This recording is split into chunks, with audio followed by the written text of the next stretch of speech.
మొన్న ఎండాకాలంలో షెర్లపల్లి రైల్వే స్టేషన్లో చిన్న వానకే సింద్రమైందని పైన పెట్టిన సీలింగ్ సీటు ఉత్తగానే ఊసిక్తబడ్డదని గింత నాసిరకంగా కడతారా అని చెప్పుకున్నాం కదా.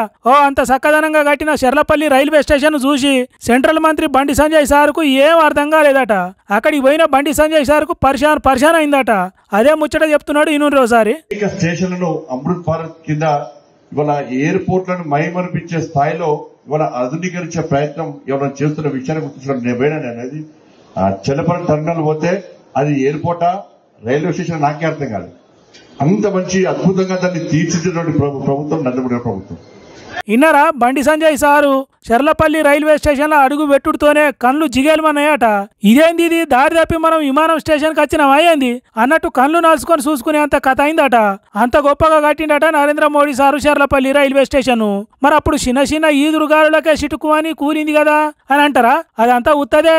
అసొంటి వాటిని పట్టించుకోకుండా ముందుకు సాగిపోవాలి. బండి సార్ చెప్పినట్టు మనం కూడా చెర్లపల్లి రైల్వే స్టేషన్ కు పోయి ఇదేందయ్యా ఇది రైల్వే స్టేషనా లేకుంటే విమానాశ్రయమా అని పరిశీలన కావాలి. సీలింగ్ కవర్లు ఊసిపోయినా కుప్పగూలినా బండి సార్ తీరుగానే నలుగురికి చెప్పాలి, మురిసిపోవాలి. ఏమంటారు, అవునా కాదా? ఒక ఊరి పెద్ద మనిషి ఇంకో ఊరికి పని మనిషి. సొంత ఊరిలో మాట చెల్లినట్టు పొరుగురిలో అస్సలు చెల్లది. అదే చేసిండ్రు మన తెలంగాణ పబ్లిక్. ఏపీ పోలీసులు బలగాన్ని ఎంటేసుకుని భద్రాద్రి కొత్తగూడెం జిల్లా దమ్మపేటకు వస్తే పోలీసులకు సుక్కలు, సూర్యగ్రహణాలు, పాలపుంతలు, విశ్వంలో ఉన్న వింతలని చూపెట్టిండ్రు.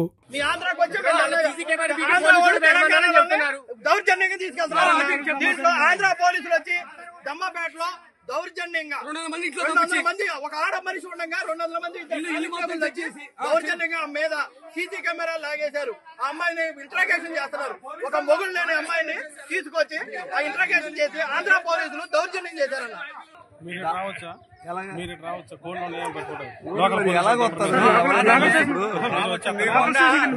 ఇప్పుడు ఒక స్టేషన్ దాటి స్టేట్ దాటి వచ్చారు కదా, మీరు లోకల్ స్టేషన్ లో చెప్పాలి. ఆంధ్ర రాష్ట్రంలో ఎవరో కోళ్లను ఎత్తుకొని పోతున్నారట.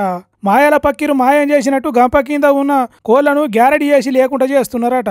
ఆ దొంగలను ఎత్తుక్కుంటా భద్రాద్రి కొత్తగూడెం జిల్లాలో ఉన్న దమ్మపేటకు వచ్చిండ్రు. మరి వాళ్ళ ఎంక్వైరీలో ఏం తేలిందో ఏం పాడో గాని ఒక ఒంటరి ఆడామె ఇంట్లోకి వచ్చి ఆగం చేసి సీసీ కెమెరాలు తీసి పారేసిండ్రట. ఆ కోళ్లు ఎక్కడో ఎవరి పాలైనయో ఎవడు వండుకొని వాటగా తిన్నాడో ఏమో గాని మన ఆడోళ్లను చిడాయించిరట ఏపీ పోలీసులు. ఇక మనోళ్ళు లూకుంటారా? మహేష్ బాబు తీరుగా ఏపీ పోలీసులను రౌండప్ చేసి కన్ఫ్యూజ్ చేసి కంగారెత్తించిరట. ఆ దొంగతనం నిజమైతే లోకల్ పోలీసుల పర్మిషన్ తీసుకొని తెలంగాణలో అడుగు పెట్టాలి.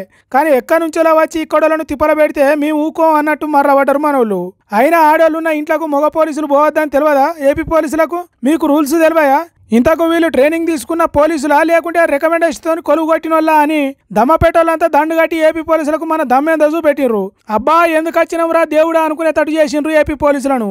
ఆఖరికి ఏమైందో ఏమో తెలియదు కానీ తెలంగాణ పబ్లిక్ తోని పెట్టుకుంటే మంచిగా ఉండదు అనుకునే తట్టు చేసిండ్రట మన దమ్మపేట పబ్లిక్.